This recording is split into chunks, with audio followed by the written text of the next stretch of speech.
Hello மக்களே! நம்ம கையில எப்போதுமே பணம் நிற்கணும்னா, இந்த ஒரு எளிய குபேர வழிபாட நீங்கள் பண்ணலாம். அந்த சிம்பிளான குபேர வழிபாட நம்ம வீட்டிலேயே பண்ணலாங்க. இதுக்கு நீங்கள் இந்த மாரி குபேர எந்திரம் வாங்கி வச்சுக்கலாம். இது எங்கேனாலும் கோயிலெல்லாம் கிடைக்கும்.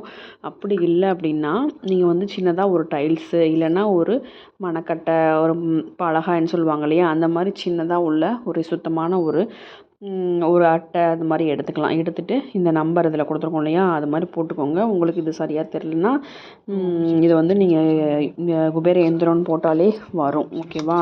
அதுக்கு நம்ம என்னன்னா 9 காயின் நம்ம இதுக்கு தேவை. அந்த குபேர எந்திரத்துக்கு, குபேர பூஜைக்கு 9 காயின் நீங்க ரூ. 1 காயினாவும் எடுத்துக்கலாம். அல்லது ரூ. 5 காயின் எடுத்துக்கலாம். அல்லது ரூ. 10 காயினும் எடுத்துக்கலாம். ஓகேவா? நான் ரூ. 5 காயின் எடுத்திருக்கேன். அந்த 9 கட்டணும். இது சின்ன மணப்பலகை. அதனால உங்களுக்கு சரியா தெரியல. ஒரு கட்டத்துலயும் இந்த ஒரு காயின நீங்க வச்சிரணும்.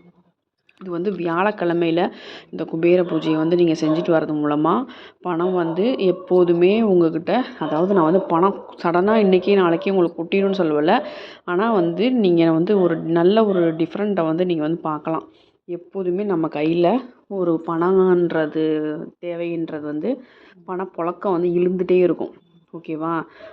நம்ம பர்ஸ்லையோ எதுலையோ டக்குன்னு நம்ம அதுக்காக ஏங்கி நிற்கக்கூடிய ஒரு நிலமை நம்ம குபேரர் அப்படி விட மாட்டாப்புல. நம்ம கையில் ஒரு பணம் இருந்துகிட்டே இருக்கும். ஓகேவா? இந்த 9 காயினையும் உங்களுக்கு தெரிஞ்ச குபேர மந்திரத்தை சொல்லி அந்த 9 காயினையும் 9 கட்டத்துலையும் வச்சுருங்க. வச்சுட்டு அப்புறம் ஒரு அந்த காயின் மேலே நீங்கள் சொல்கிற மந்திரத்தை சொல்லிக்கிட்டே ஃபஸ்ட்டு காயின் 9 கட்டத்திலே வைங்க. அதுக்கப்புறம் மந்திரத்தை சொல்லிக்கிட்டே அந்த காயினுக்கு சந்தனம் வைங்க. அடுத்து குங்குமம் வைங்க. அதுக்கடுத்து அது மேலே பூவால் ஒரு அபிஷேகம் மாதிரி பண்ணுங்க. பூவால் அலங்கரிங்க. ஓகேவா? பூவால் அலங்கரிக்கும்போது அந்த மந்திரத்தை உங்களுக்கு தெரிஞ்ச எளிய குபேர மந்திரத்தை நீங்கள் சொல்லிக்கிட்டே பண்ணலாம். ஓகேவா? உங்களால் முடிஞ்சால் குபேரரோட சிலை வாங்கிக்கோங்க.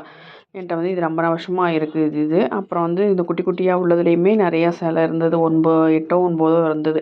அதெல்லாம் சொல்லிவிட்டு இதெல்லாம் வச்சுட்டு அப்புறம் நெய்வேத்தியம் உங்களால் முடிஞ்சால் வைக்கலாம். அப்படின்னும் அவசியம்னு இல்லை. உங்களால் முடிஞ்சால் வைங்க. இல்லை ஒரு டம்ளர் பால் அது மாதிரி கற்கண்டு இது மாதிரி கூட ஏதோ ஒன்று வச்சுக்கலாம். ஓகேவா? இது வியாழக்கிழமையில் செய்கிறது தான் ரொம்ப பிரசித்தி.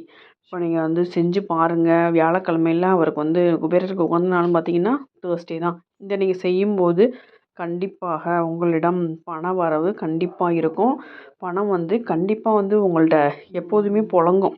இவர் இருக்க இடத்துல அப்போ நம்ம இவரை அழைச்சி நம்ம பூஜையாக பண்ணும்போது கண்டிப்பாக நம்மள்ட்ட செல்வ செழிப்பு, பண வரவு, நீங்கள் நகை சேர்க்கலாம். இந்த மாதிரியான சுபிட்சமான இது எல்லாமே இவருக்கு தரக்கூடிய பவர் இவர்கிட்ட இருக்குது. அதை நம்ம அப்சர்வ் பண்ணிக்குவோம். ஓகேவா? இவரை எந்த திசையில் வச்சு கும்பிடணும்னு பார்த்தீங்கன்னா வடக்கு திசைன்னு சொல்லக்கூடிய அந்த திசையில் தான் குபேரர் இருப்பார். ஓகேவா? இந்த பூஜையை நீங்கள் வியாழக்கிழமை செய்கிறது ரொம்ப விசேஷம். டெய்லியுமே குபேரருக்கு விளக்கேற்றுறது அது நம்ம சாய்ஸு. ஆனால் வியாழக்கிழமையில் இந்த பூஜையை செய்கிறது மூலமாக நல்ல சுபிட்சத்தை நீங்கள் பார்க்கலாம். நீங்களும் செஞ்சு பார்த்துட்டு உங்களோட கருத்துக்களை நம்மளுக்கு கூட ஷேர் பண்ணுங்கள். நம்மளோட சேனலை சப்ஸ்கிரைப் பண்ணி சப்போர்ட் பண்ணுங்கள் மக்களே. இந்த வீடியோ பிடிச்சிருந்தா உங்களுக்கு யூஸ்ஃபுல்லாக இருக்குன்னு ஃபீல் பண்ணிங்கன்னா குபேரர் உங்களுக்கு பிடிக்குன்னா ஒரு லைக் கொடுத்துருங்க. தேங்க்யூ.